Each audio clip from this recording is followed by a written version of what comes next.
Hi, everyone, and welcome to For the Love of the Map. I'm your host, Julia, aka Sweet Tea. I'm your host, Marla, and together we are your non-stop connection to everything supernatural. With 2.5 years of experience and over 8,000 combined workout sessions, we test it all so you can get right to the fun. Hi, everyone, and welcome to episode 19. We would like to welcome our special guest who really does not need much of an introduction. No, but we're definitely going to introduce him because, it's Coach Doc. Everybody. Coach Doc, Coach Doc. Coach Doc's here. Welcome. Thank you so much for having me, you guys. This is awesome. I'm super excited to be here. Yay. We're glad you can make it. So excited. Yes, we are all excited. I think the community is going to love hearing from you here with all of us. And, one really cool fact that I'm not sure all of the supernatural community know about is you are a legit doctor. Yeah, that's where Coach Doc comes from. Exactly, of behavioral science. Yep. You have a bachelor's degree in psychology, right? Yes, bachelor's in psychology, master's and PhD in behavior analysis. And I'm state board certified at the doctorate level. Wow. Dude, that's really incredible. cool. And you show up in our VR headset and talk to us daily. How lucky are we? How lucky am I? It's a really cool job to have all of the above. All of your heavy thinking stuff that you do on a daily basis, plus coming to us and teaching fitness is, wow, what a dream. Did you ever expect this was what you would be doing when you grow up? Oh, no, not at all.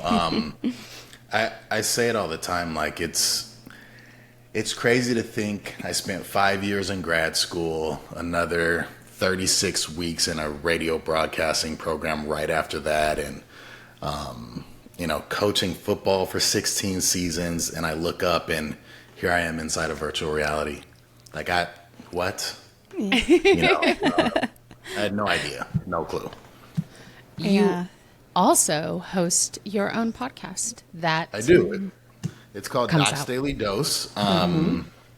It started a while back as a way I wanted my kids to have a history. So outside of both of my grandparents passed away when I was really young, my mom's side, we kind of have some information. On my dad's side, especially being African American from the South, like there's nothing. There's no record or history of family lineage, anything. Like family tree for me and my kids in school and elementary, it was not a great day.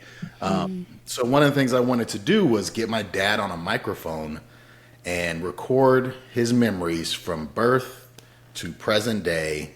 And I think we did like 27 episodes. I did producer's cuts for each. And then it just, from that, dovetailed into my own weekly kind of 5 to 10 minute reflections on things that are going on in my life.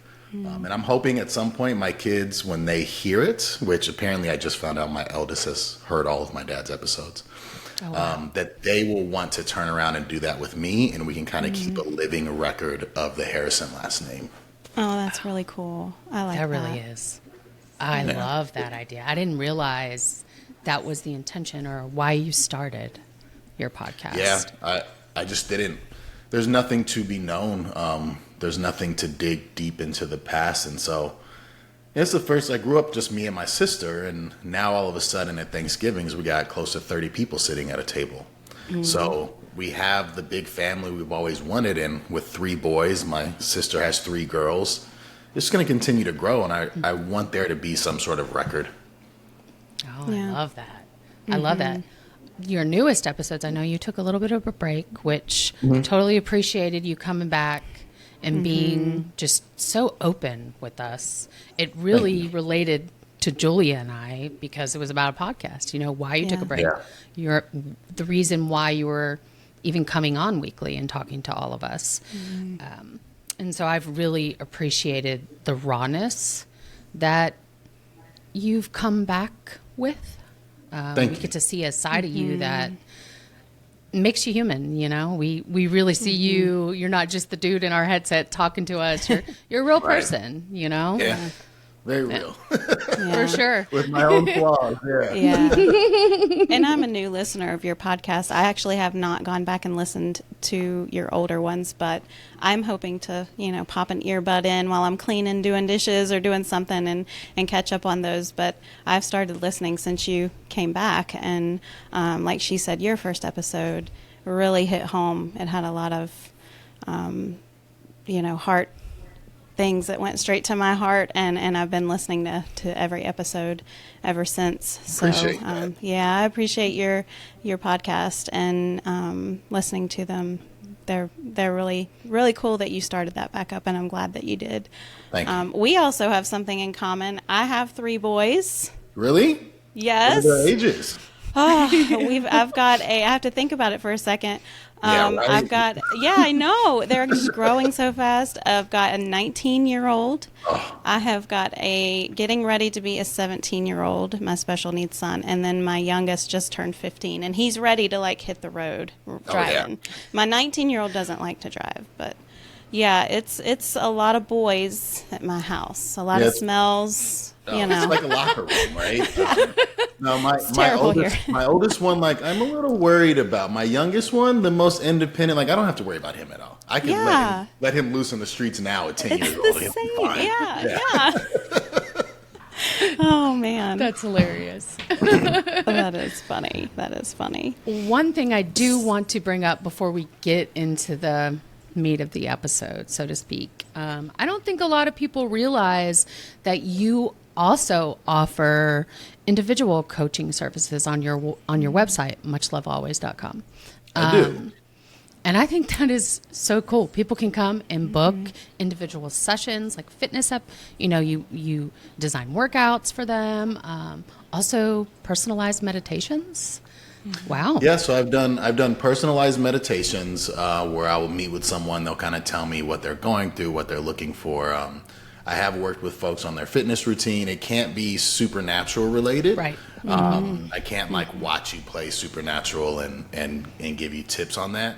Or there's a lot of lifestyle behavior change, dealing with issues, because I'm state board certified. So I've been doing that for years, and I don't promote it very much. And I'm not really sure why, to be honest. I think it's something that I've hesitated on putting front and center. And if I do, it'll probably be more group than individual, because I think you can get, as much as I'd love to help people, I think you can get more help by being around people who are in the same situation as you. Mm-hmm. So, if that works, then great. And please, all of you, forgive me if you hear noise in the background. I totally forgot that when we planned this today, the gardeners were going to be here, and they pulled up right as we got started. They want to be on the podcast. They're like, hey, we got things to say. So I guess we'll get right into it. So if you were to describe someone, your job, a non-VR user, what would you tell them? I'm sure that's not an easy thing to do.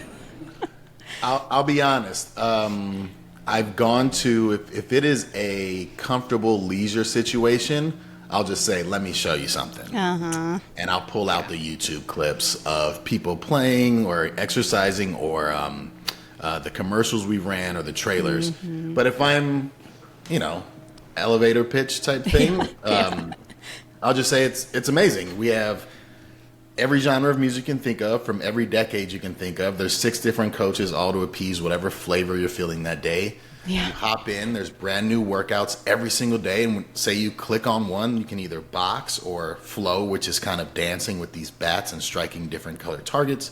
You're in this beautiful environment from all over the world, and then these targets start flying at you, and you click play, you see me, I pop up, I give you a warm-up, crack a joke or two, tell you what to expect, and then we get into the workout. Targets, black and white, start flying to you from out of the portals, and you're swinging or punching, and then we work ourselves out all the way through, anywhere from 2 songs to 12 songs. And you got different intensities, and we also have stretches and guided meditations. And they'll go, what? And I'm like, yeah, let me show you. Yeah. It is one of those things you just almost have to experience for yourself. I mean, if somebody told me versus me, I just stumbled upon it and went in and played, I was just blown away by my experience. So someone just trying to explain that to me, I would have been like, okay, that's, so. So was Supernatural your first experience in VR? Or had you already been in VR before that? I had been in VR, not as a personal thing. One of my colleagues, she was the department head over at CSUN, and she was doing a lot of stuff with VR and robotics to help individuals with disabilities.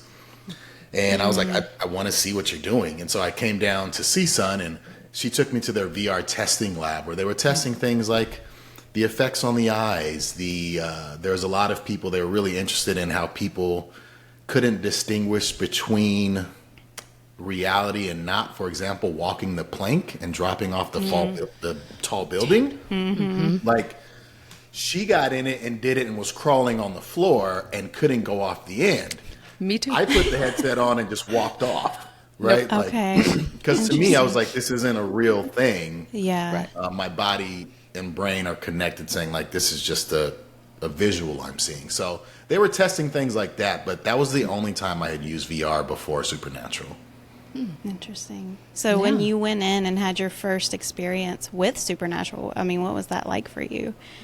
It's funny. When I went down to have my first interview audition, I was sitting in the car in the parking lot as a lifetime athlete, college athlete, going, this is going to be really cool, and I think I'm going to want this job, but how do I sell to them that this is an effective workout?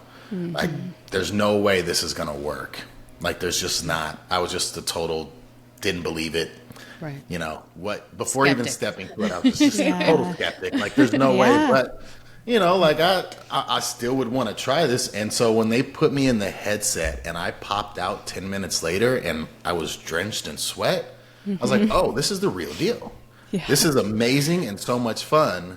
Yeah. But besides that, like, I'm literally sweating as hard as if I would have played 10 minutes of basketball. Yeah. I was sold right then and there.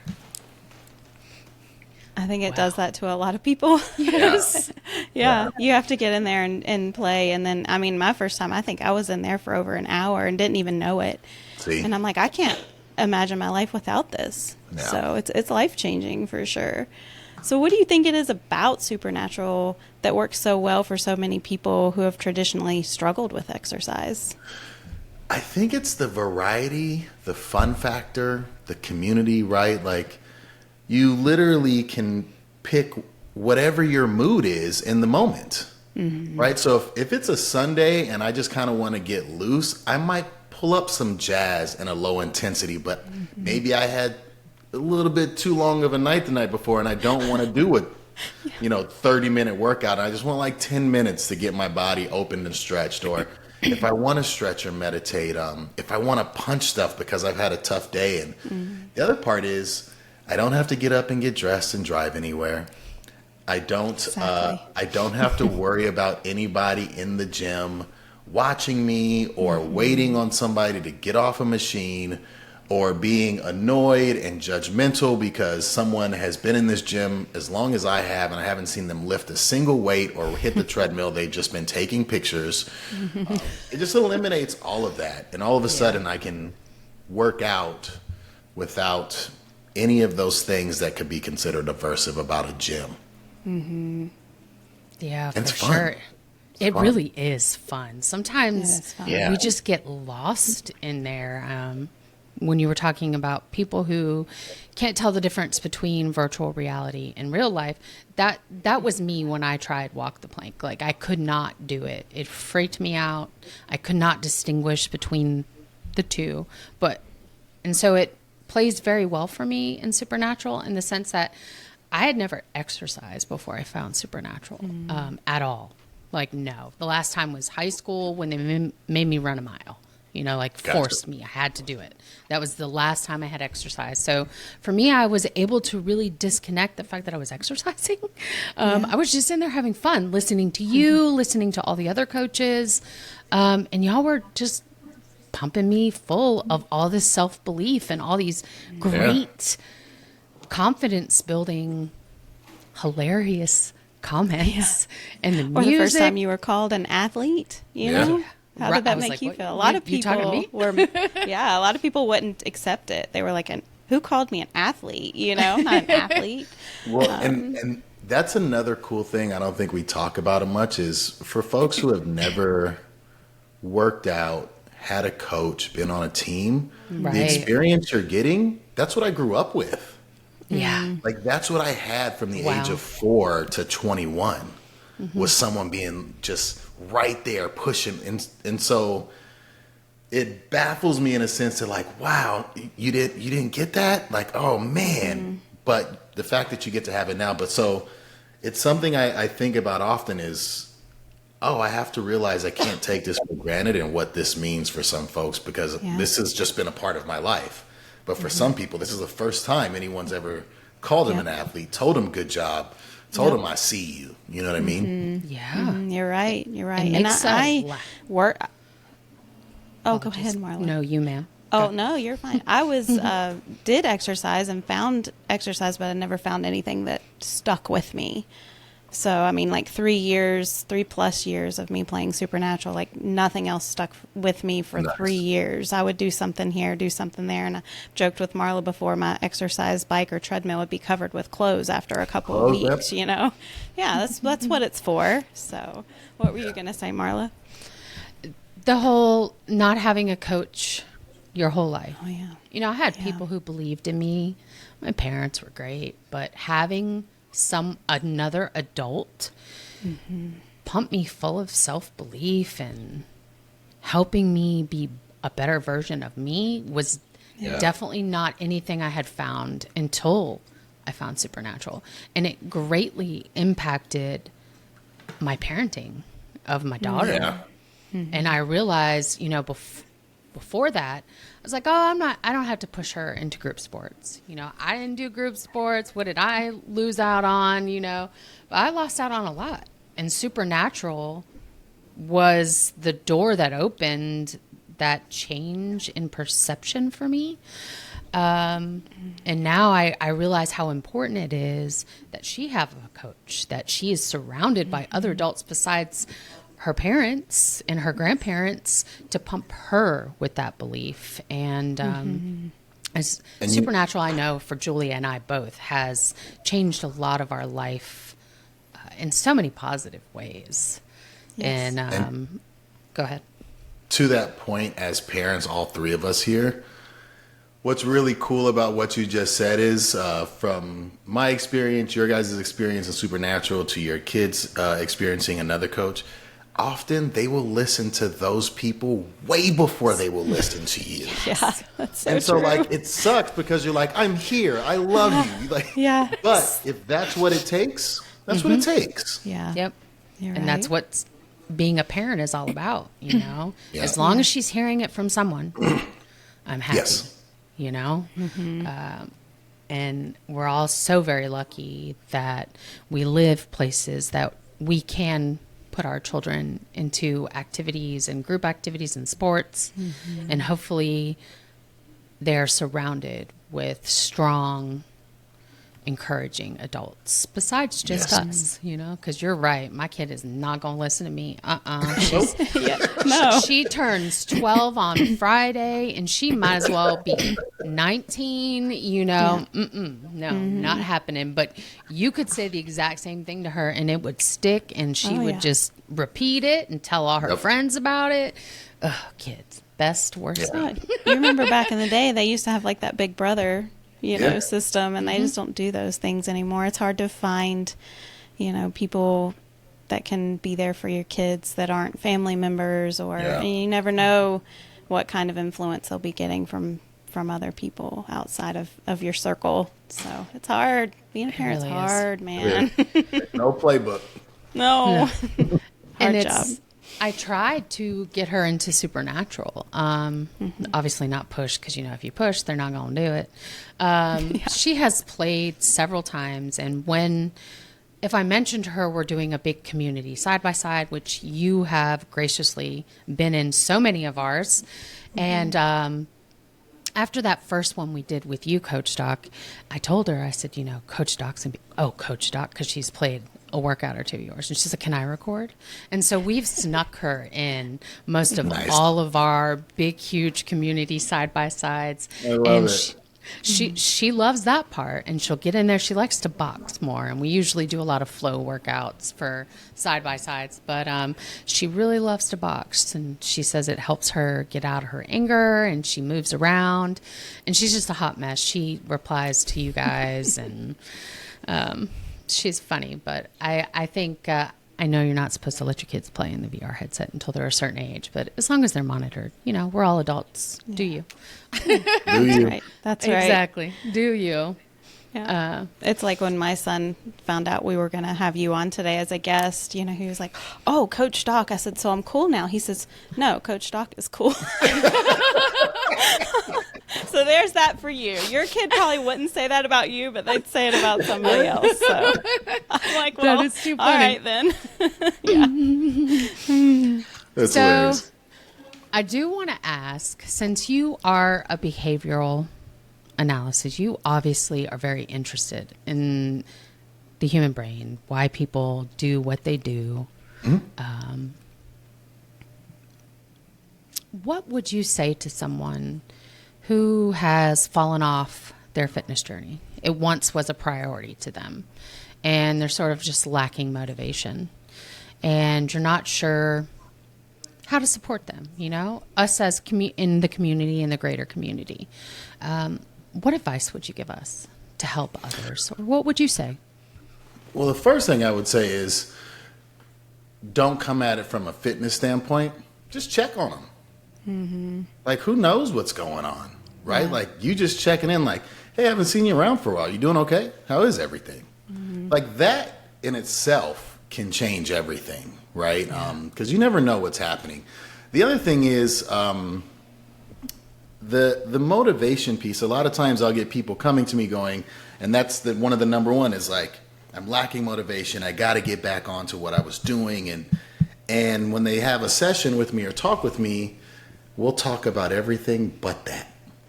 Because I'll come to find out it has nothing to do with a lack of motivation. You've got 3 kids, you're working 2 jobs, you got 2 pets, plus on top of that there was, your mom or dad just got sick, so now you have to help. You're not lacking motivation, you're busy. Yeah. Right? You're busy, you're burnt out, and the time that you have to yourself, instead of hopping in the headset, you may be doom scrolling or whatever else the case may be. And then the other part of it is talking about people switching the framework of motivation. Motivation, we think of it as you have motivation and you do the thing. When actually you do the thing, get rewarded for doing the thing, and that boosts the motivation. So it's not about being motivated, it's about being disciplined and consistent. Mm-hmm. Get in there and just do it, right? If someone's really saying, I need to push to get in and do something in the headset, I would like, just turn it on. That's all I want you to do.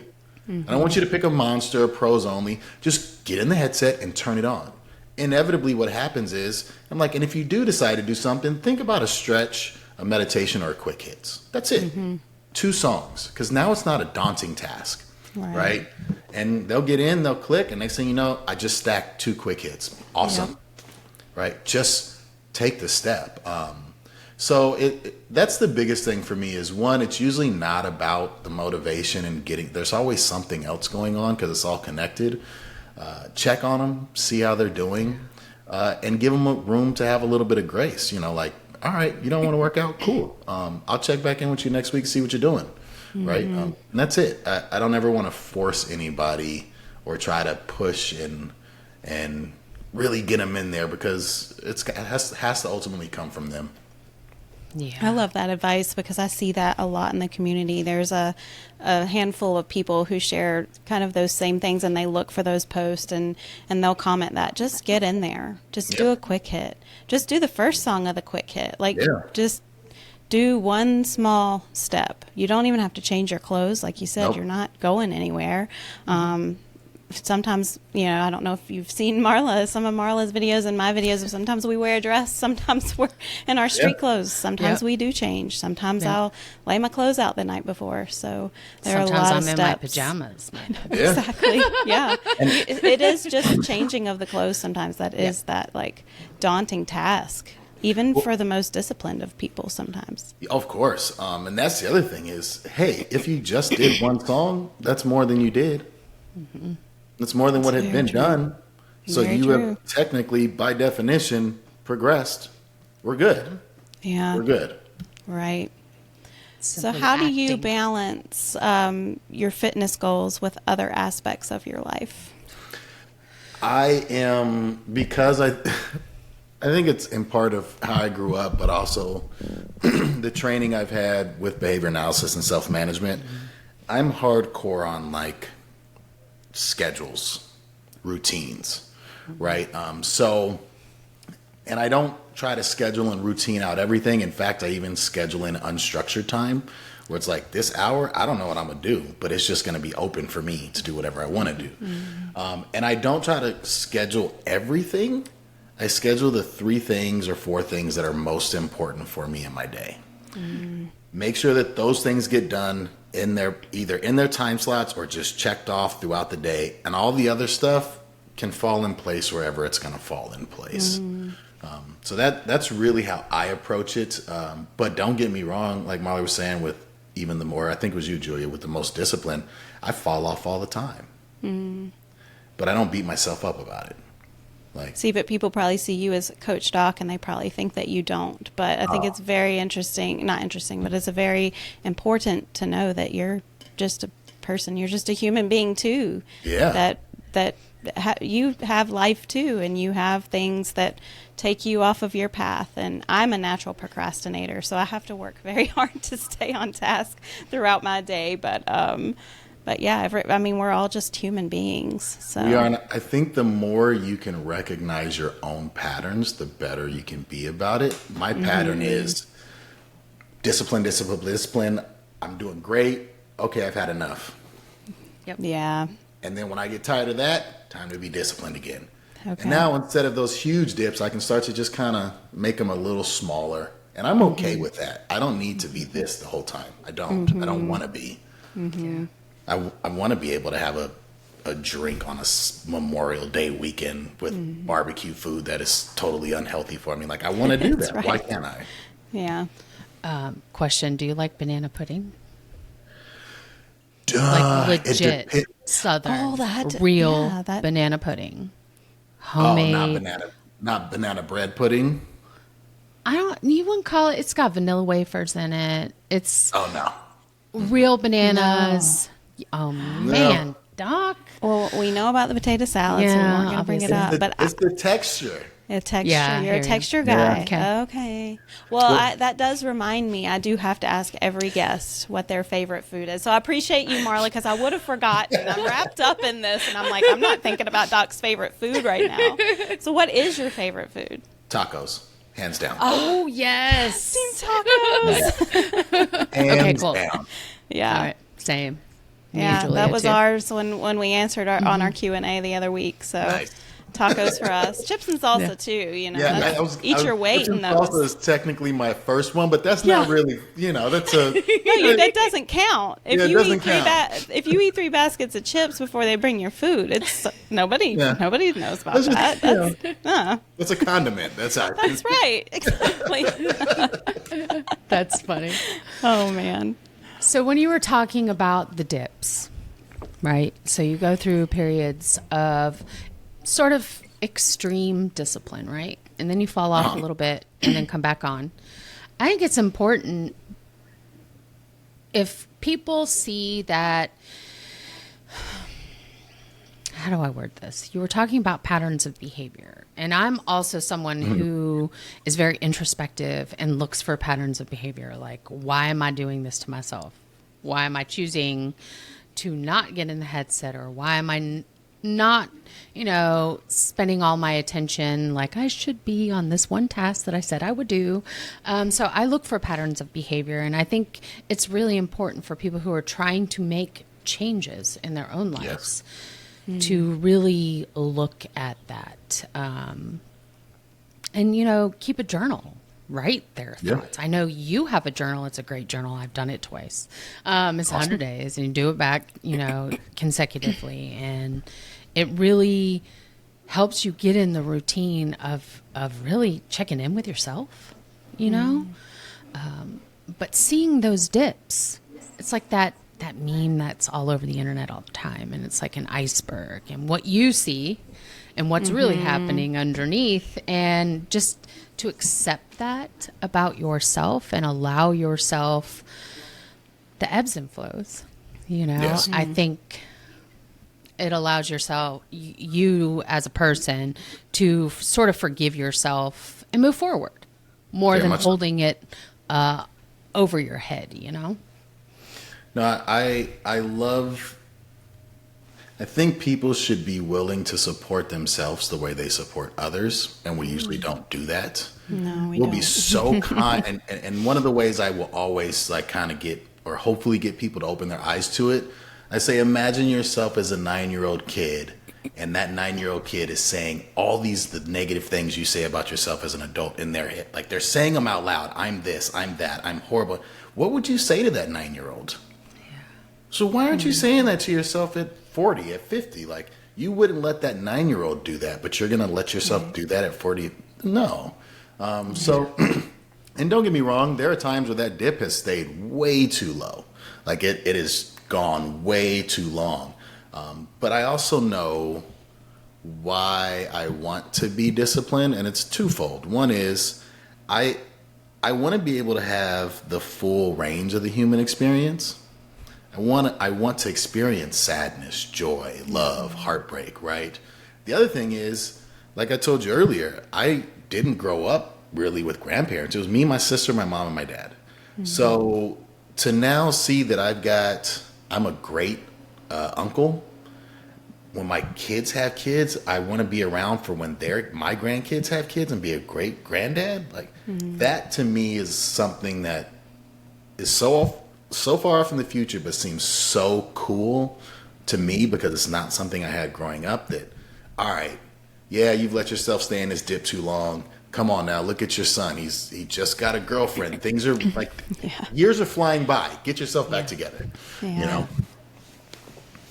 I love that. Looking at your future when you're in those dips, like, who do you want to be? Where do you want to be? That's one of the things that I do for myself when I see myself in a dip. And then I remind myself, what is it? Where do I see myself in 20 years? I want to be on a beach with my partner. I want to see my kid out living her best life, being happy, having the full experience of life.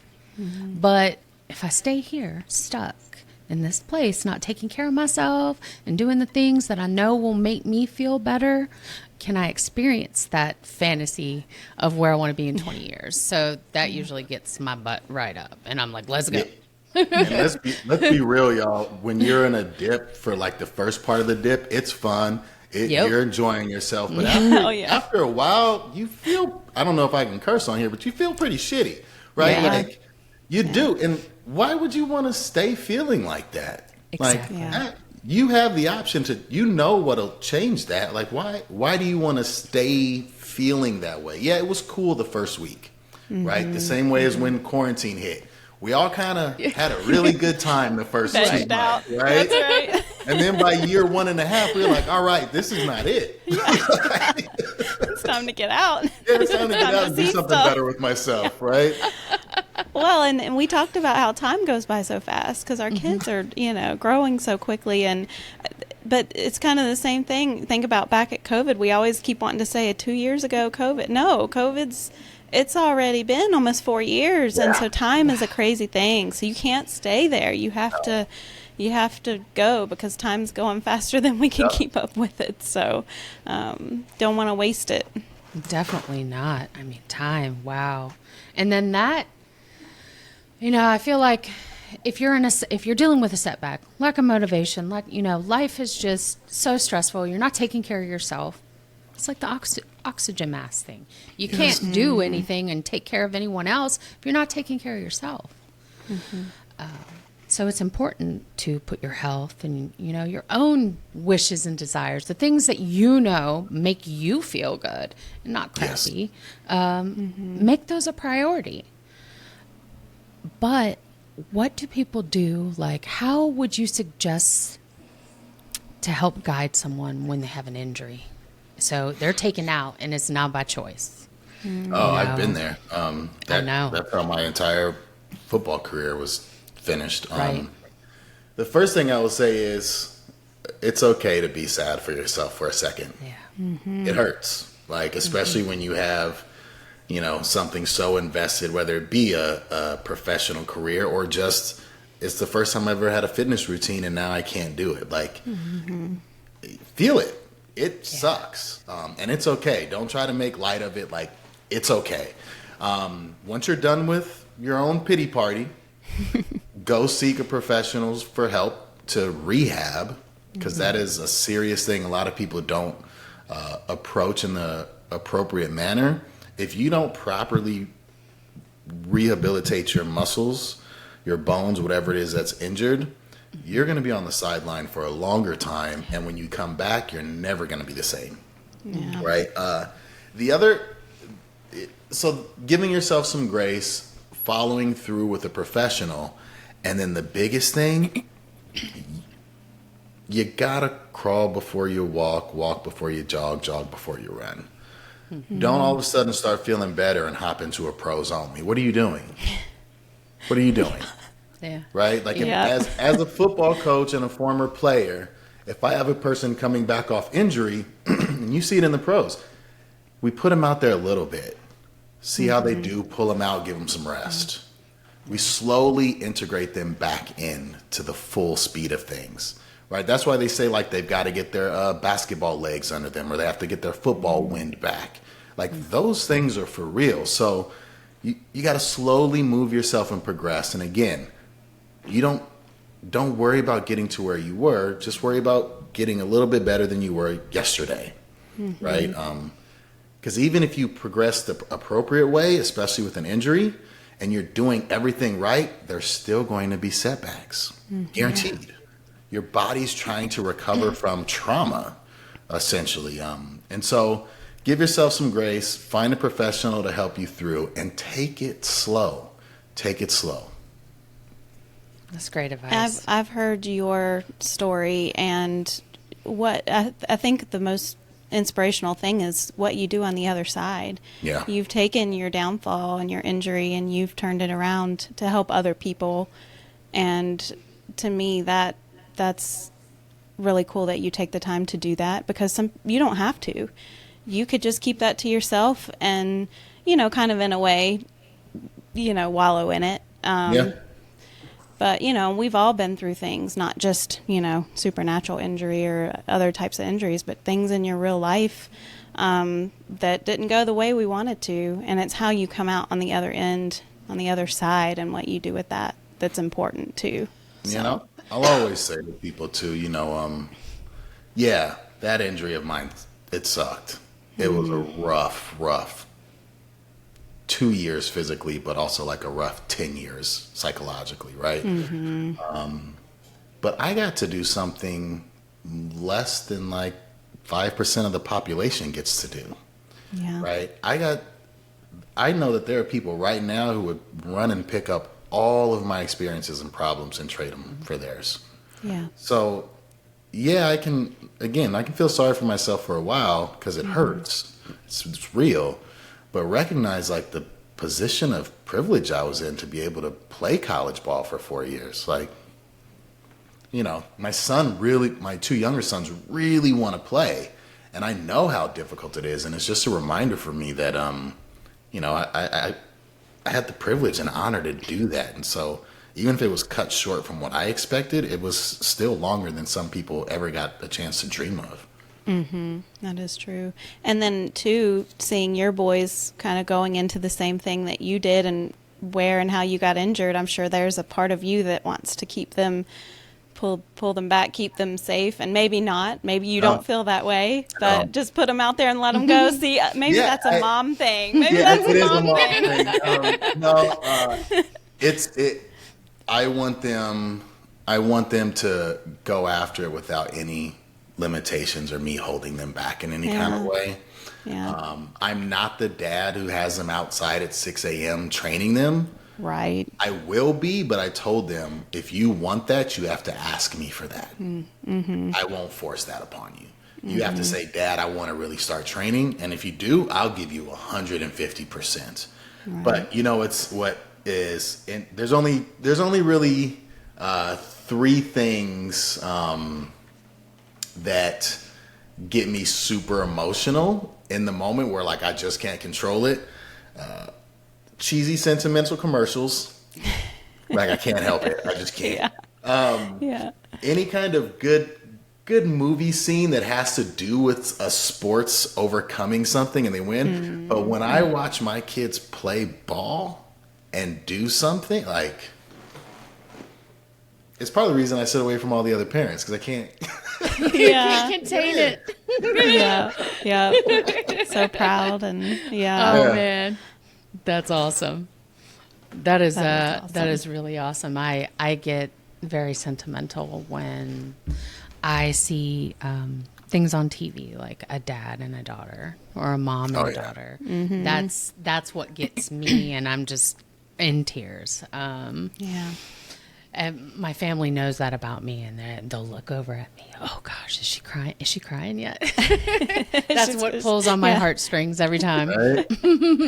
I think one of the hardest things as a parent, and I know neither of you have experienced this yet, is watching your first child pull away. The graduation it made me cry, but watching them pull away in their car after they get their license, that is something else. Mm-hmm. Like, they're full-fledged on their own person, going on about without you.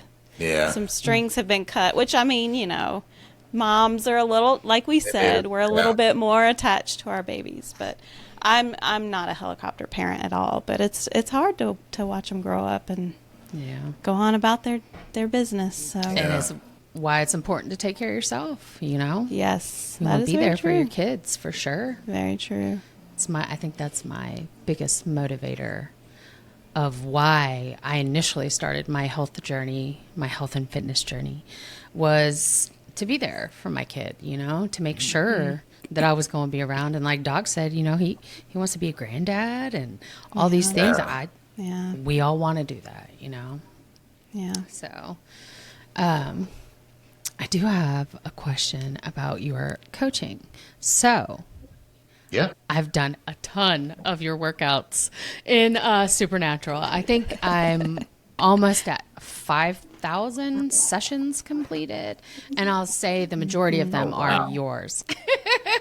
Yeah, and I have a few. That's probably true for her. It is. The majority of them are you. I have other workouts that I love that are from other coaches, but the majority, I would say at least more than half, are all your sessions. And from the start, back when Supernatural first became a thing, you were one of the first coaches. And your coaching style, to me, has stayed pretty consistent throughout all of the years. We get a little bit more personal with you, and you can tell you got a little bit more comfortable. But how would you say your coaching style has sort of evolved since you've been with Supernatural?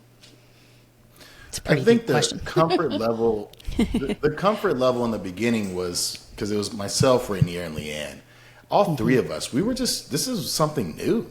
Like, not just new for us, but new in the world. And so, we kind of tread lightly and tiptoed around, like, how big our personalities are going to be, what's real, what's not. And I think my coaching was consistent because I methodically go about it in a patternized way, right? Yeah. But I would say in the beginning, I think I was a lot more of the inspirational reflection love piece, and that was it. Yeah. It wasn't until Game Time series came along that all of a sudden the side of me that no one knew about on a football field got to come out through headset.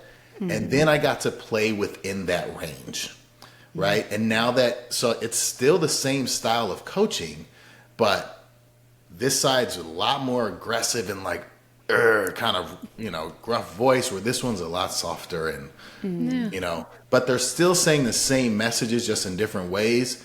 And from that, now you start to play around with stories. You start to, oh, this got soul reminds me of cleaning the house on Sunday, right? Like, and so just over time with the comfort level, being able to show my range of coaching, because I will always tell people that when I coached football, one of the biggest lessons I learned is you got some players who need to be left alone, some who need a kick in the ass, some who need a pat on the back, and some who need a combination of the three. So I learned that if I'm working with you one-on-one, but in this setting, I don't know what that is. Right. So I have to provide you what that all looks like, but it's all still me, right? The same kid that I pat on the back and I tell him good job for what he's done, I'm still telling the kid who I'm kicking in the ass good job. It's just in a different way, right? So I think that's if it wasn't for Game Time opening that up for me, I don't know if I would have been as consistent, because I think I would have tried a bunch of things that weren't me. Okay. Now I got to go find your original Game Time workout. Yeah. The very first one. Yeah. Yeah, got to go find that. Julia will pop it on the screen if you're watching on YouTube. We'll find it and put it up here so we can go experience that. Yeah. One of my favorite things that you say while we're working out is for me to close my mouth. And I know you've had other people tell you that. And my mouth is gaping wide open. And I'm like, how did he know? And I think about it now in other workouts, not just ones that you coach. I'm like, if Coach Doc knew that my mouth was hanging open right now, close your mouth. He'd be yelling at me. And it helps. I'm like, what does closing my mouth have to do with anything? And I close my mouth and I'm like, oh. Yep, breathe through that nose, get full breath. Oh, man. So people like me that only do supernatural, I don't know if you think that's weird or crazy, but I've thought about adding in other things now that I know a little bit more, ways to do things safe, body mechanics, form, things like that. What would you recommend adding to a fitness routine if you were only doing supernatural? So first I would say vary up within supernatural. I know there are a lot of people who get locked into, I only do flow, or I only do boxing, or I only do highs and pros only. I'll never do a low, or why can't we have this in a high? Why is it in a low? Well, there are people who do lows. They deserve to, and so the first thing I would say is mix up the genres, mix up the coaching, mix up the intensity, turn on, super sense, like change it up in there first. Yeah. And then the second thing is when you step outside of the headset, stop having a predetermined notion of what exercise is. So, for example, people will go, I want to lose weight. And the first thing they'll do is hop on a treadmill. I hate running. If there's not a ball, an opponent, or some points to score, I'm not running for anything. Or a bear chasing you. Yeah, I'm not running. And even if the bear is chasing me, at some point, if it's too long, I'm going to turn around and be like, we just got to do this. Yeah. Right? Yeah. Let's go. Right? So, go and try some things. You can try to hop on the treadmill. If you don't like it, what about swimming? Oh, you didn't like that? Go play some basketball. You want to go for a hike? You want to try weights? Cool. You can do Olympic lifting, maybe some resistance bands. Join a class of some kind of hip hop dance. But test the waters to find the thing that works for you. For me, you can give me any exercise in the world outside of supernatural, and the first thing I would do if I had my choice is go play full court basketball. Heartbeat. Okay. I'll go play some ball. There's no pickup football, but even now I wouldn't play that just because of my age. But basketball, I've been playing that at the park since I was 9 years old, right? So experiment, test the waters, see what you like, and that also makes it fun because it turns it into a game. Yeah. Right. Let it be enjoyable, just as enjoyable as it is when we put on the headset. Yes. And get in there and do that. So, and I mean, if you don't do anything outside of it, that's okay too. Yeah. So. But I know you may not intentionally do anything outside of it, but unintentionally you will. because Yeah, you you're won't be right. worried about climbing that flight of stairs like you used to. Yep. That's very true. Yep, That's you'll climb that exactly flight of Non-scale stairs. victories. Yep, Yeah. you'll be like, oh, there's this hill. Maybe I'll just take the car. Not anymore. You're just gonna walk it and not even think about it. You're right. You're Well, right. one of the coolest things, I had probably been doing Supernatural for about 2.5 months, and I was walking around cleaning the house like normal, and I realized I was squatting to pick things up off the floor, where I used to just bend. Yeah. I was using my legs. I was squatting, and I realized it. And I remember saying something to my husband about it. My partner, we're not actually married, but I remember saying something to him and being like, dude, I'm squatting. And he said, I know. I wanted to yell at you the other day and say, come from the legs, not the back. But you did it all on your own. And I'm like, what is happening? I'm squatting. And then it just opened up so many doors for me. Hiking. And I wasn't winded. I could go. I was so shocked the first time I went on a 3-mile hike, and I loved it. Swimming. Yep. I could swim laps and have races with my kid. It just, Supernatural really opened up a whole new world of just living. Yeah. But Yes. you're moving and being active, and that's exercise. So That's actually my favorite thing to hear from our athletes is not how cool the workout was, but being like, I just went on a hike today and I've never done that before. And it's because I feel confident enough to do it now. Yes, that's what I'm talking about. yeah, Yeah.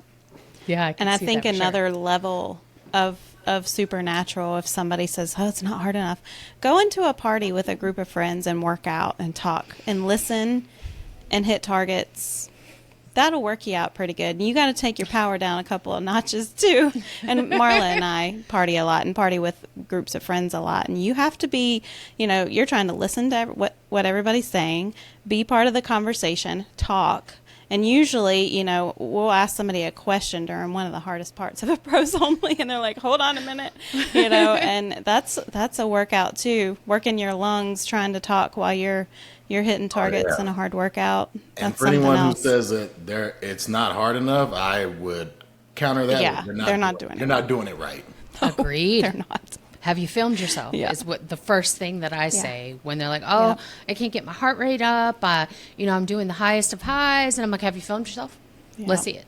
Have you watched it back? Like, let's make you a side by side and let's see what we can change because you can make a low intense Yeah.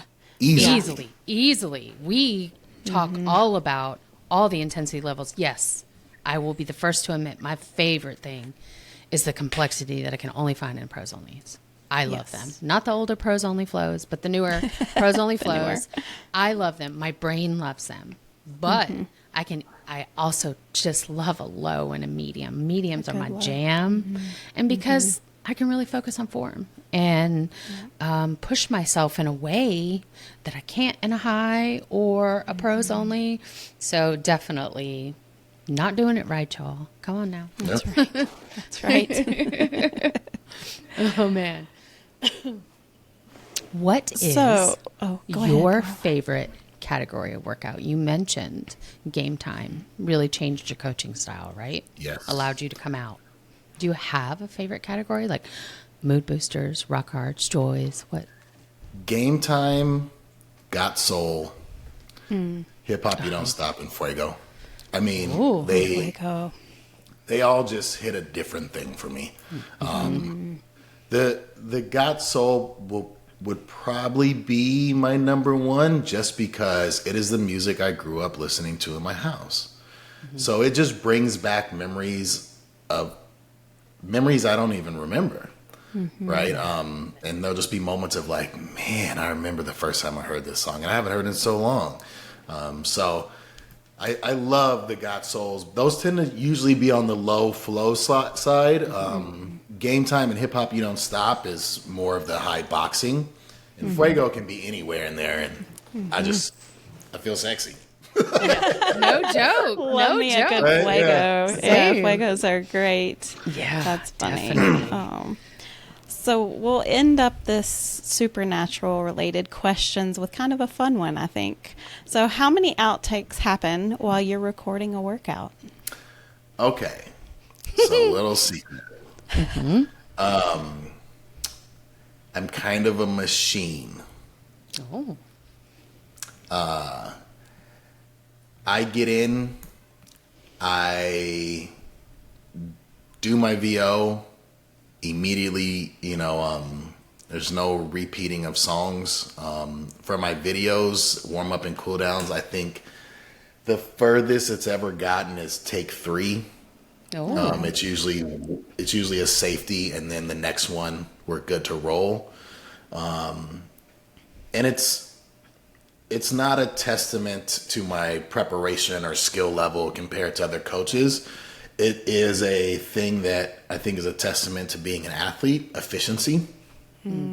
Also, these other folks who are in here recording me, the director, sound engineer, producer, they deserve to have a lunchtime before the next coach comes in. Yeah. So if I'm there, I get there late, or I'm hanging around and cracking too many jokes, or not taking it serious, or I'm not prepared, and I'm not saying any of the other coaches do that. I'm just saying that's not the way I like to work. I want to get in, do my job, do it really, really well, be done so that we have extra time to fool around if we want to. But I never want to have my back against the wall in terms of time and what needs to be finished for my job, but also for you guys as the athletes to be able to see the workouts. So I don't have very many bloopers. I know that doesn't sound like very much fun, but that's just how I work. If you will appreciate this if your kids are playing sports. If you ever had a coach who tells you practice is 6 to 7:30, but practice doesn't end till 7:50, you're upset. But when coach says practice is 6 to 7:30 and on the dot, they're not finishing practice at 7:30. They have stopped at 7:25, cleaned up the field, rounded everybody up. He said what he had to say, or she said what she had to say, and the kids are released at 7:30. You appreciate that so much. And that's just the work ethic I approach it with. So Efficiency. sorry, I don't have any cool bloopers. No, I think the reason why this question was asked is because we see the fun side of the supernatural coaches when things are shared in the community. We see that y'all have a good time, you goof off, you play, but you guys also work hard, and they don't show us that part. Well, they do sometimes, but we get to see the fun, goofy side of you guys. They share a lot of fun things with us like that, and I think that's really cool too. So. And I guess that is the caveat, because when we all are together, it's like trying to herd cats. I'm sure. It seems like y'all have a really fun time, though. So, I have a lot of fun. And that comes across that you guys really have a really cool, fun, awesome job, and that you guys really seem like you have fun together and you enjoy being with each other. So this past week we normally will get together once a month as a team. But this past week we had 3 days in a row of stuff, or 2 days, and I shot the day before, so I stayed in the area. And one of the things we had was this big workshop. But I just remember being in this room of 50, 60 people, and it's myself, Rainier to my left, Mark to my right, Dewana here, Leanne across here, and the high school cackling going on. I was just we would have been horrible students for any teacher. Rainier's eating chips, right? I'm making jokes. Mark is sending text messages. It was bananas. How do you get anything done around here? Right? Oh, that's hilarious. It seems so fun. But they sure do like to pick on you and make you the serious one all the time. Yeah, they do. No singing, no dancing, no twerking. I can relate to, because my friends do the same to me, because I'm the one who's very efficient, and this is what we're doing. Let's get this done so we can go have fun, blah, blah, blah. Keeping everyone on task sort of deal. That's my role. And so they like to pick on me. Oh, here comes Marla. It's time to be serious. We got to do this. But I'm okay. If that shortens my day so I can have more fun, so be it. Yeah. Same. He's ready for recess. Yes, I'm ready for recess. That's hilarious. You say that. See, these are the type of things I love to make connections. Miss Ganji Hall, my 3rd and 5th grade teacher, my best friend Timothy was in both of those classes. She used to let us, because we were rowdy boys, we both got our work done early. If we got our work done, we could go in the back of the classroom and play dominoes. That's all you needed. Great connection. What more do you need? Great connection. That's right. That's right. Recess. Ready Get to your go work play done so you can go dominoes. play. Go play. So funny. Well, I do want to move to some choreography chatter because that is what Julie and I are.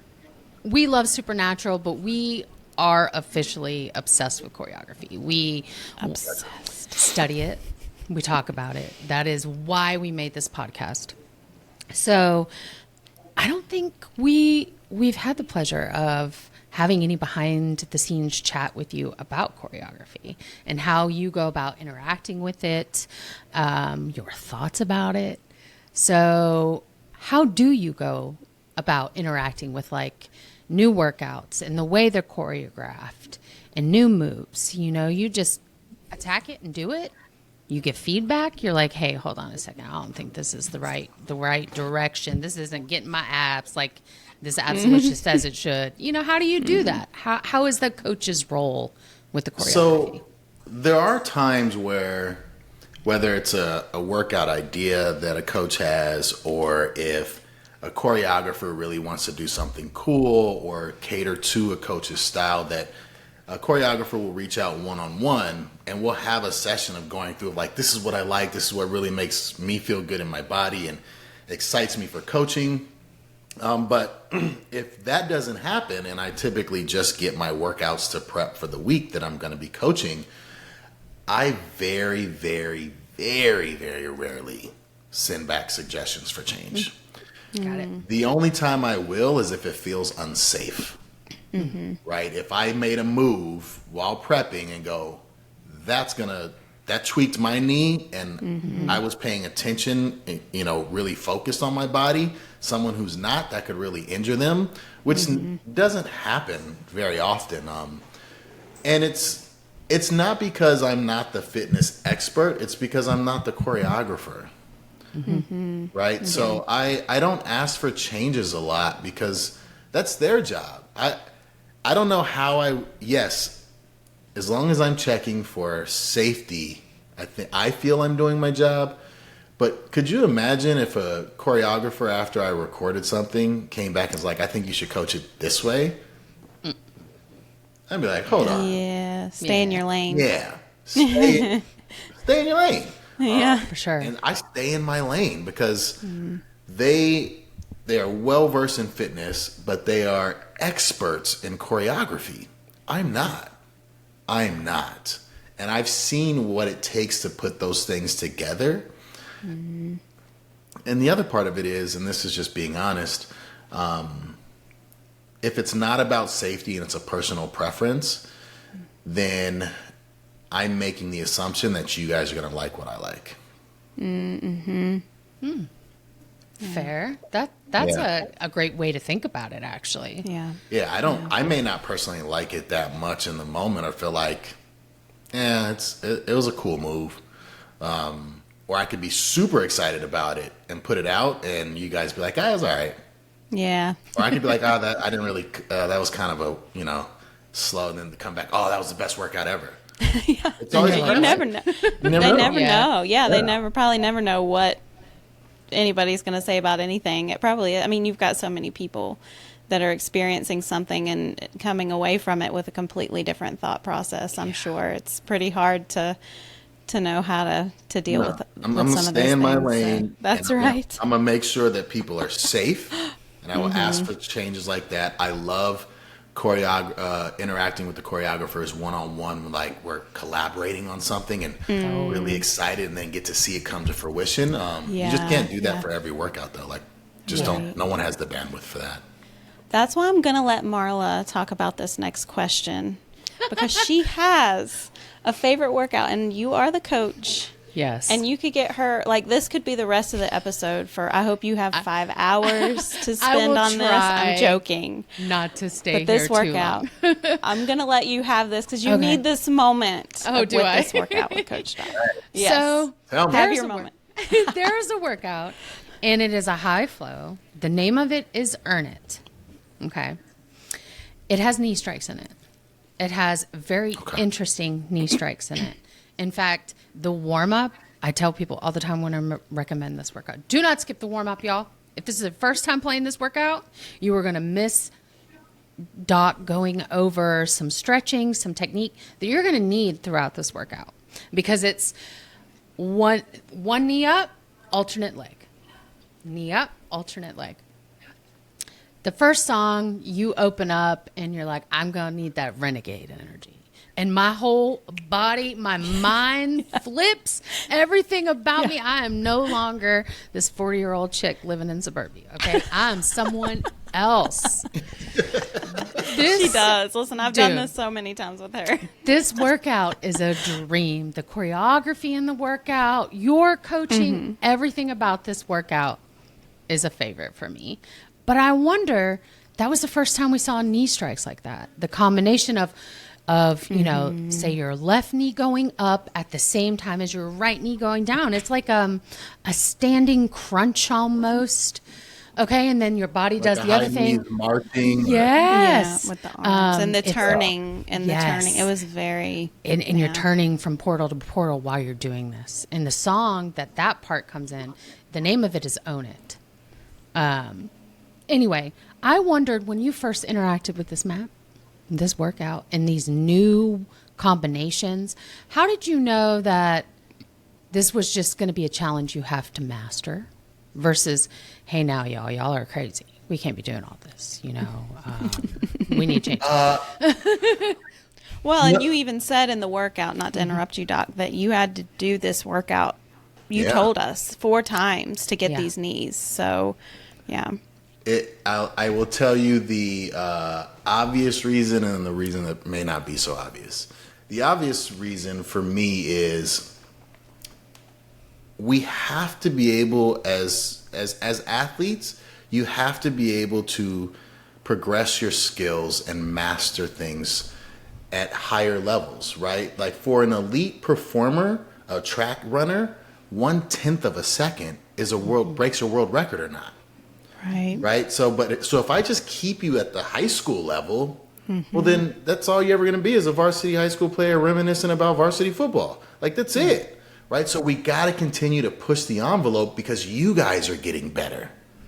Yeah. If you don't have challenges, why would you keep coming back? That's when it starts to get too easy, is when you've mastered this thing and we haven't been pushing you along the way. The other part about it that I've spoken on this, I think loudly enough and publicly enough, I don't want you to get a diamond. Yeah. I don't. You know, like I know points are so important for everybody, and like I want you to have something to strive for. I want you to keep working. I want you to see that thing. I want you to get a diamond eventually? Yeah, but if something out of the gate every single time that's all it ever is for you, why would it, you know, I want you to have a little bit of failure so that you can succeed. If all you ever had was success, you don't understand the value in failure and the value and what it teaches you to push yourself a little bit more, to be better, to be more disciplined. So those are the 2 reasons why when I saw it, I was like, yeah, this is awesome. Yeah. It took love me that. months to get 100% accuracy. I focus on accuracy. We do too. Yeah. Accuracy. We don't, power is like, accuracy is what Marla and I. Yeah. We're all about accuracy. Yeah. Accuracy. Power's cool. I understand how the algorithm works. So for me, power is not a big deal, but accuracy, you'll get me coming back every time to get 100% accuracy on a workout. Yeah. And that workout challenged me, and I loved it so much. I still love it. It's in my weekly, at least once a week rotation, if not more. Nice. I absolutely love that workout, and to me, it's the standard for knee strikes. Like I want Yeah. all knee strikes to be like this in highs because it's difficult, man. Very But difficult. you It is. Yeah. coach it so great. You do. Thank you. You're like, oh, who cares? Let it go. Next time, get it. And then by the end of the workout, you're just reinforcing. Come back. Yep. Are you going to make it a priority or are you making an excuse? It Excuse, sticks with yep. me every time, like it's just so good. And, man, that workout. So I was always interested. How did you decide and say, I'm going to keep this challenge and encourage others to do it, or send it back and say, hey, y'all, this is a little advanced for a high. So I'm glad I got to hear that. Now, Yeah. had that been in a low, Oh, Oh, yeah. it'd have got sent back. Even if Right. they were spaced out, being like, this is a little too much movement for a low. Yeah. Right? But a Yeah. high, pros don't. It's fair game. Yeah. Right. As long as you're safe. Yeah. If there's another one of these songs in this workout that's in another workout, Marla's like, we got to go do Earn It. So, Yes. Earn It. Automatically. Love So it. Marla loves her some Earn It. I do. And I we do. have like our favorite go-to workouts. So say there's a week that, not our favorite music or intensities have come out with something that we enjoy. We have something that we have in the back burner. We're going to go and we're going to get back into that. Usually a madhouse, right, Marla? Yeah, it is usually a madhouse because Yeah. we crave that complexity. Julie and I have been in the We headset do. for 3 years. Julia a little bit longer than me, so we've trained. And like you said, you want to keep us progressing and moving forward. Yes. And Yes. for us, we want more pros only, which do want is more not pros only. something you coach, Doc. Not very much. And No. it ties into all the stuff we were talking about of the reason I don't coach very many pros only. My shoulders are beat to hell from playing football Yeah. for so many years. Oh, Right. Okay. That Yeah. That's just not safe for me or No. feels comfortable or enjoyable. A high is my threshold of like, Got it. I'm good. But once I get into pros only, like that's why I will do them every now and then when I'm feeling really good and in that peak of being disciplined. Yeah. But yeah, it's the toll you put on your body playing sports all your life, it's real. So pros only does not.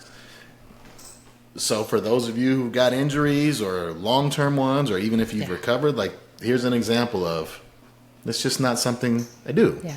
Know your limits. Yeah, I know my limit. Makes Yeah. total sense. Yeah. For I'll sure. push past it every now and then, but I'm not going to force it. Yeah. Yeah.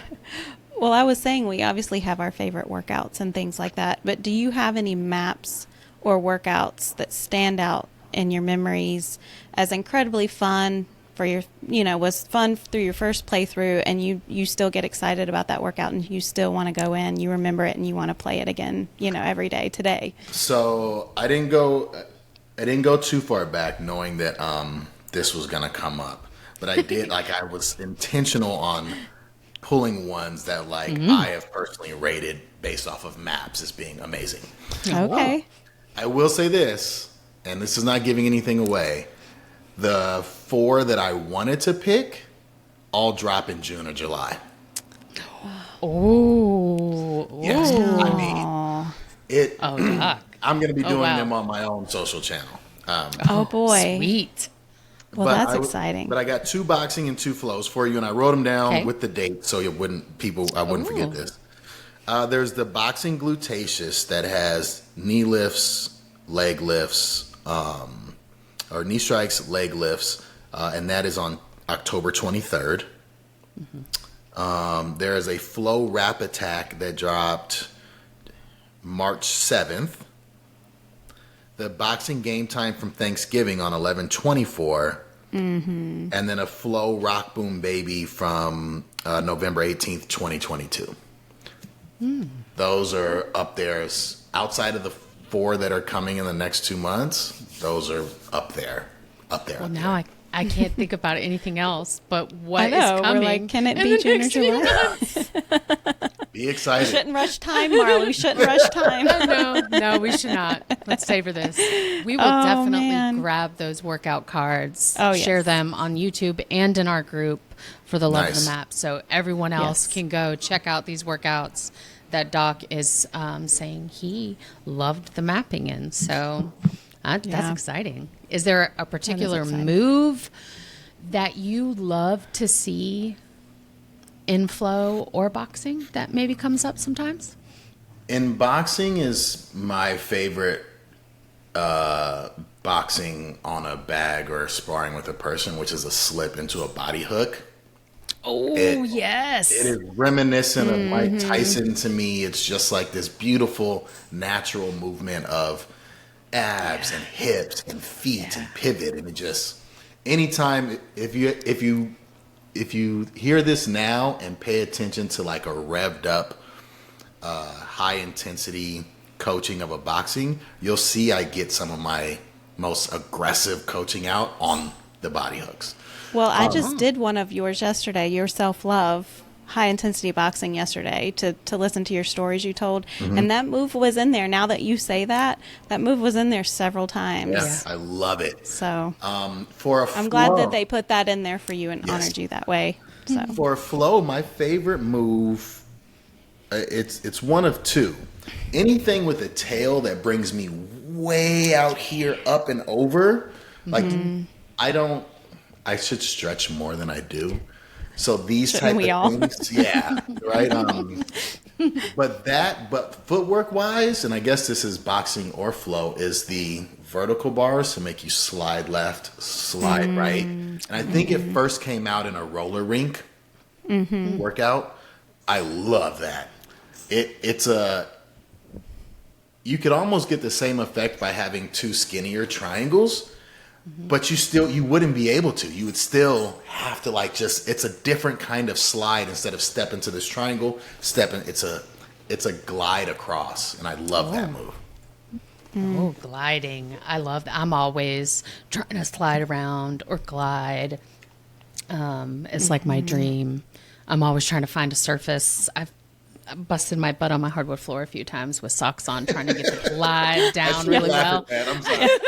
No, you should laugh at that because, why are you doing that, Marlo? Seriously, why are you doing that? Because I'm just like to try new things. But listen, we try things that we shouldn't try. Yeah, right, all the time. Those are great moves, especially the body shots into the slips. Yeah, that sounds like very satisfying. Well, boxing is something that you seem to favor. I know you do both boxing and flow, but I know you know a lot more about boxing probably than I do. We do notice that it seems like in boxing, the intensities aren't always set in stone. Sometimes you'll go on a pros only and you feel like you're going to die. And sometimes you go on a pros only and you're like, oh, well, that maybe was a high plus.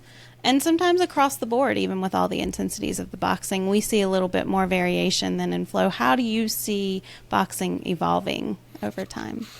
I'm not really sure how.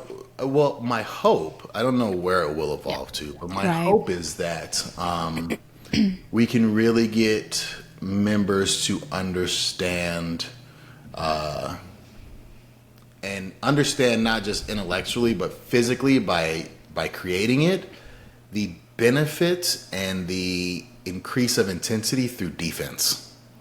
Right? A lot of times when you have a lower, the boxing doesn't feel as intense, it's because you're not punching as much. But if you have a lot of head movement and you're having to get around fast and then punch, it's a real workout. But if you're just kind of doing this and then, so I hope we can understand reiterate to the athlete, the intensity that can be created by a very defensive approach. But we've got knee strikes. I don't know what else we can add to it to change it. Also, too, there's limited combinations you can do in boxing. Right. It just is. So I think the way we approach them in terms of the 12-round boxing championship that I had done, right? Or dual coaches battling it out like Coach Mindy and I. giving it more variety may change some of that feeling. But like I said, there is a limitation in the sense that there are only so many punches in boxing before it no longer becomes boxing. Right. True. That is very true. Yeah. Mm-hmm. And I know Julie and I speak about this a lot on the podcast, that we prefer boxing workouts that are mostly focused on defensive movements versus offensive movements. Like you said, if you're really in there, you can get a hardcore workout with all the defense, the slips, the weaves, the duck bars. I did a medium glutaceous boxing yesterday that literally kicked my butt. Like I was screaming at the duck, like, go away, go. Like I was shocked at how worn out I was. And it was because I was very intentionally moving. Yes.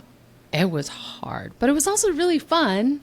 But I definitely prefer the defensive movements over just jab, jab, jab, jab, jab, jab, jab, jab over and over again. Straight, but I don't like that for me personally. Some do. So having variety in the workouts is great. Something for everyone. Yeah. So meditation. We're going to move from choreography to meditation because I feel like that meditation is your baby. It's your world. You obviously put a lot of great thought and time. You write all of the meditations yourself, don't you? Every single one. Wow. Every and you single just one. think about whatever's been affecting you or something on your heart for that day or week, or how do you go about writing a meditation? So when I am prepping, I typically will prep Thursday for a Tuesday shoot. But if I have a meditation, I don't prep on Thursday. What I do is on Monday night, I will go into either a dictionary or into my own brain about what is a single word that can capture what I'm feeling right now, this week, this past week. When I find the word, and also make sure that it has been used before, right? I pull out 2 sheets of paper. I put the title on it, and then I number it 1, 2, 3, 4. I set it on my desk, and I walk away. I do my stuff for the rest of the night, and when I wake up in the morning, and after I do my 20-minute meditation for myself, I sit down at the dining room table, not even at my desk, but it's a very specific spot at the dining room table, and I just go. Because I don't know, it doesn't often make it any time very much anymore because it starts to sound repetitive, but the first line that I always write is, "Welcome to your meditation. Please find a comfortable position and set your controllers to the side." The moment I write that, with knowing that this is, the title says quality, boom, I just go. I just go and go until I get to the very last 4th page, and it's usually about 3/4 of the way down, and it's, "I appreciate you much of always." I fold it up, I put it in my bag, I get to the studio, and I record it. That's it. It is a very intuitive, from the heart and soul, and really the secret, I think, for anyone who loves to write is I'm writing to myself. I need to hear the same things y'all need to hear. Yeah. I do. Like I really, really do. So I'm saying the things that I know would make me feel what I need to feel in this moment. And then I say them. And if they resonate, awesome. And if they don't, you've got 130 plus other ones to see if they do. You know? Well, I hopped in yesterday and looked at a few. I will admit that I am not one that meditates often. And I've done your meditations and I enjoy them, but it just, I'm a like jump in the headset, get my workout, jump out, and I kind of forget to leave space for that in my day. So for those of, people who are like us, who have trouble quieting our brain and taking that time for meditation, what is the best way to train ourselves to stay in that moment? So I and think, find time to meditate. so I think the thing is, you just highlighted the two differences of what it is versus what it isn't. Meditation is just simply time to yourself. You don't have to be, you could be sitting down crocheting in the sun and that'd be meditation, right? The notion of your mind being quiet, it doesn't exist.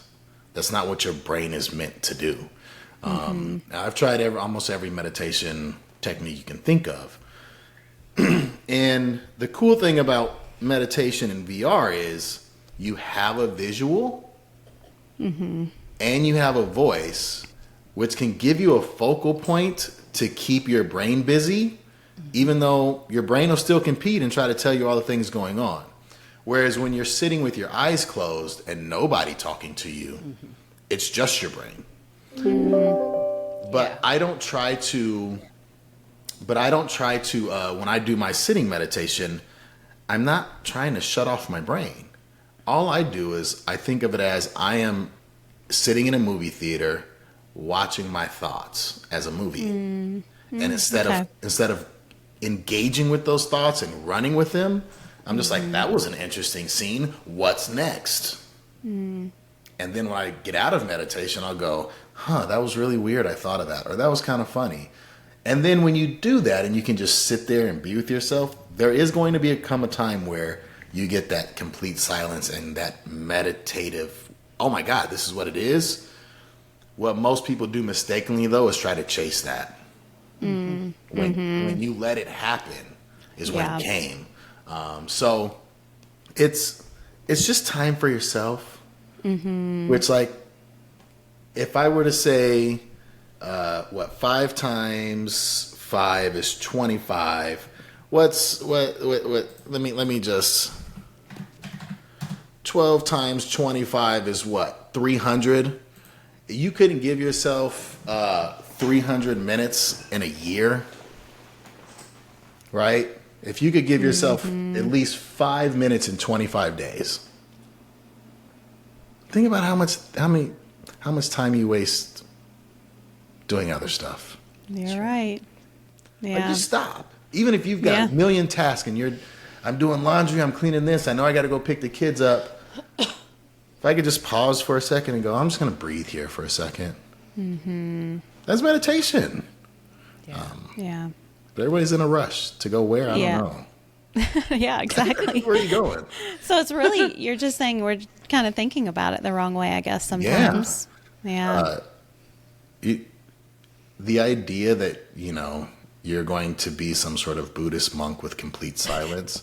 First off, I think that's what I was trained to think it was. And I think that's not for me. Well, and first off, how in the world do you know what a Buddhist monk is thinking during meditation? Their mind may be jumping just as much about all the things they don't do and wish they could. Or, you know what I mean? Like, we don't know. So, just if you really ever want to try, whether it's in a headset or outside a headset, sit down and just listen.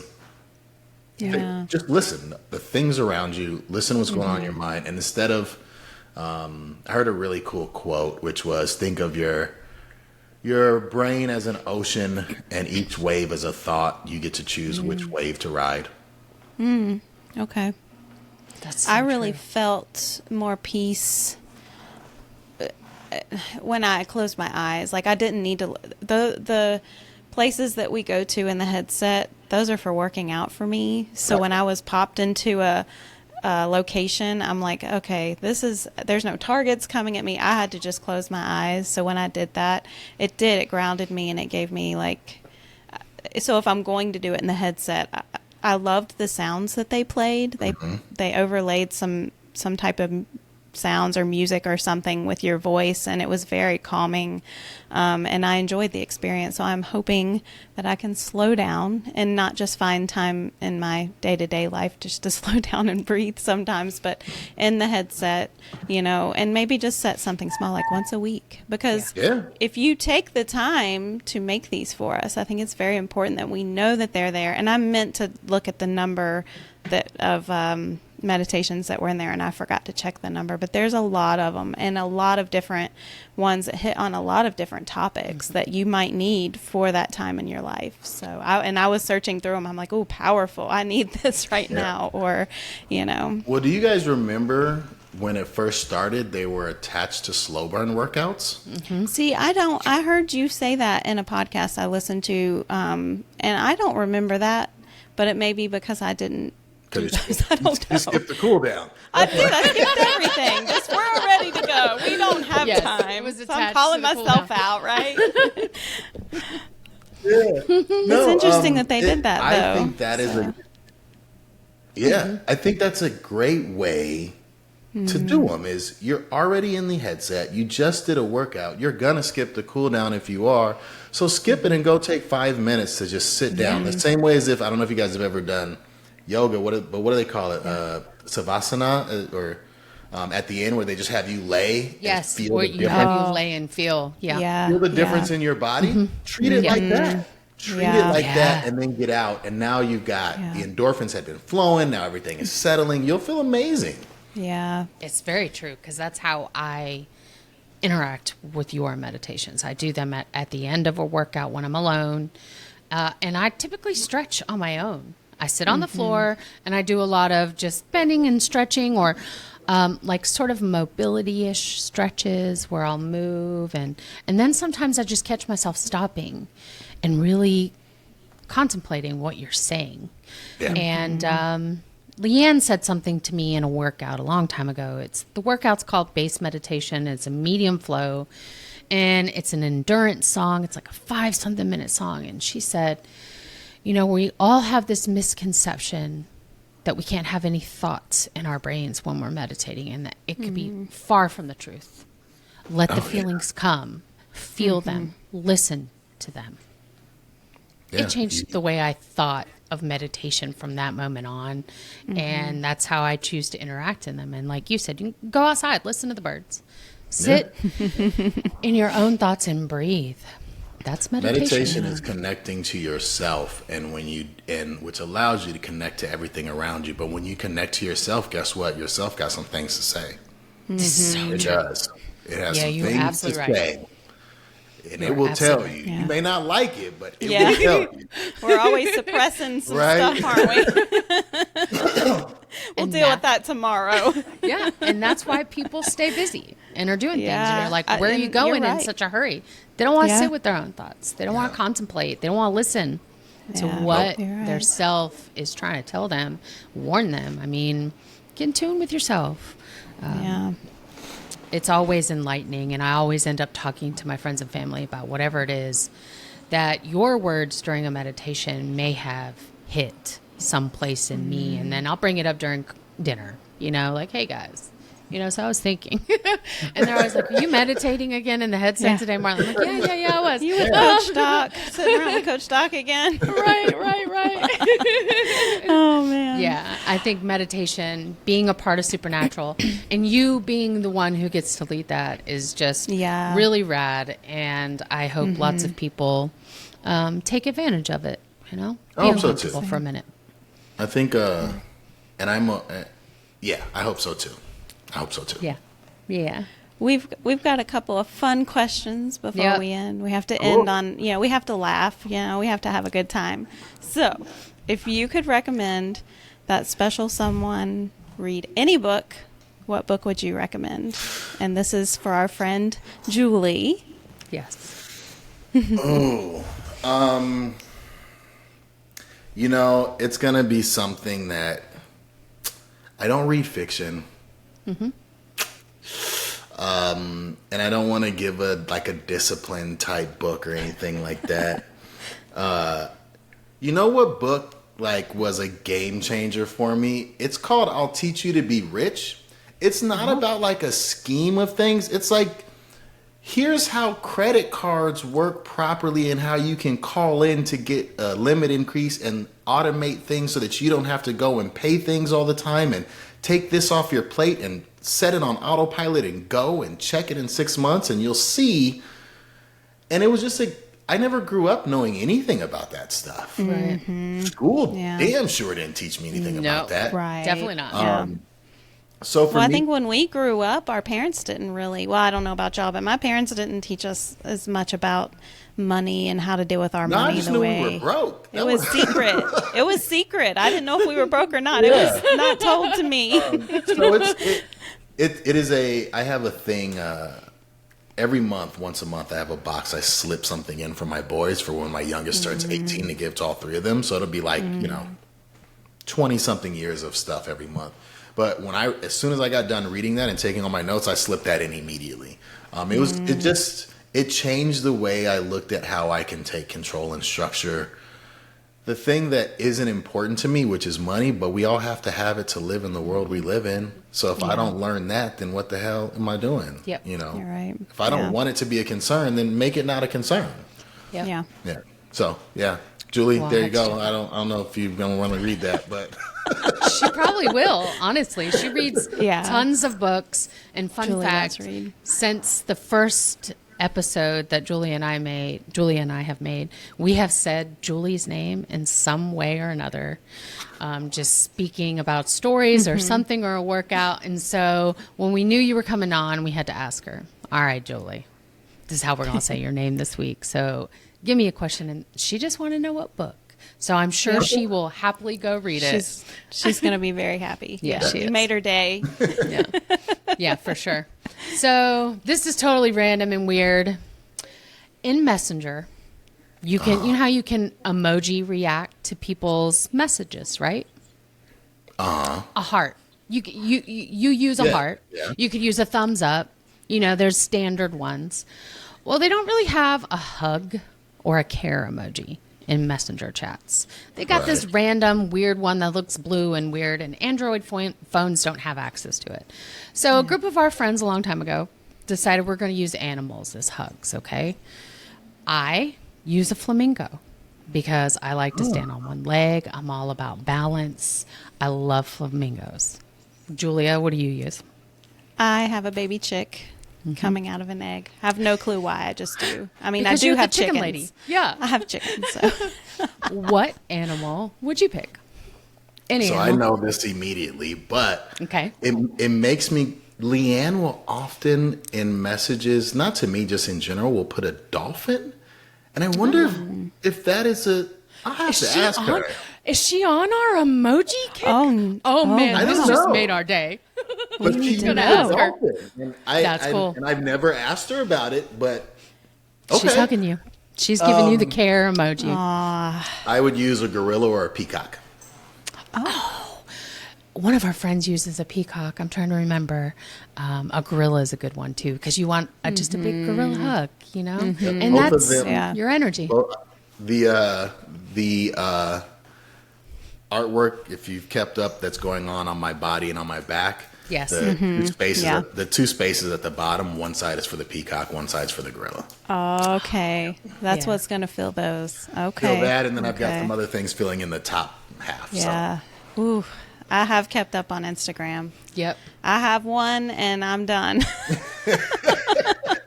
Julie says I'm done. Oh man, I'd rather have another baby than I go through that again. Then have a tattoo. Oh wow, Julie, I didn't know that about you. Yeah, it was painful. It was painful. Peacock or gorilla. Those are my remember that. spirit animals. Yeah. Well, that. now know if Coach Doc gives you a peacock or a gorilla, you have been hugged. That's right. That's right. I love it. Well, at the end of every episode, we give a weekly workout suggestion. And of course, our very own Coach Doc, we're going to let you give this week's workout suggestion. Does it have to be from something that's this week? It can be No. whatever workout you Whatever want. you want. Any boxing, any flow, any Yep. intensity, whatever you want. So, I would love for people to do the first self-love flow I ever did, because there's an instruction in there that is really hard for people to follow through on. If you know, you know. Okay. It will throw your whole brain and emotion out of whack. All right. And See, and I I'd say started with 90% that of one. the people couldn't do it. Interesting. I started with that workout yesterday, and Marla was like, "No, do the boxing." He tells the story in and I did the first song in the flow, so I don't think it's in the first song, but I got to go back. I got to go back in, and I don't like partials. I'm partialed out of it. Yeah, no, it is. There's so many people who really enjoyed it, but were just like, "There's no way I was going to do that." But I think it is a good, regardless of whether you do it or not. I think it's a good moment of reflection of self. All right. Okay. Yeah, we'll definitely post it in the group and make sure that we have a companion app. Or in the companion app, we have an account that will put the workout suggestions in so people can easily go and save them. So we'll make sure that's there for sure. Nice. Thank you for that. We appreciate it. And then when you're done, what do we have to do? We have to look to the left when you're done that workout, and make sure you rate the workout. Do the needful things. Yes. Let us know. Yes. I mean, I don't know if you guys, I'm sure you've noticed, like, we listen to you guys. We listen to you guys. It may take longer than you want. Not an instant gratification. Listen to you guys. Yes.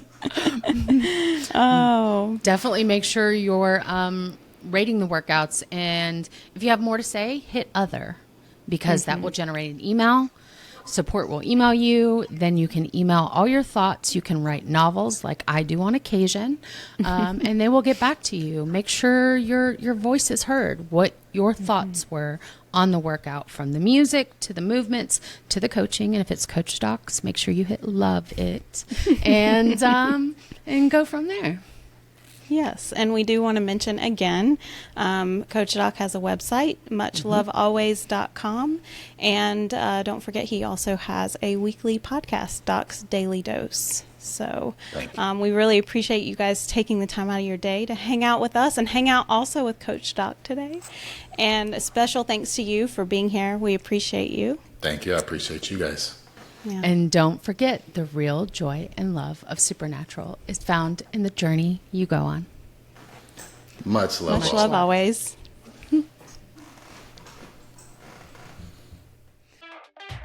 Thanks for joining us on today's episode of For the Love of the Map.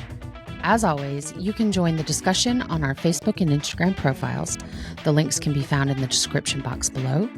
If you find value in our content, we'd appreciate if you'd share this show with your friends. See you guys next week.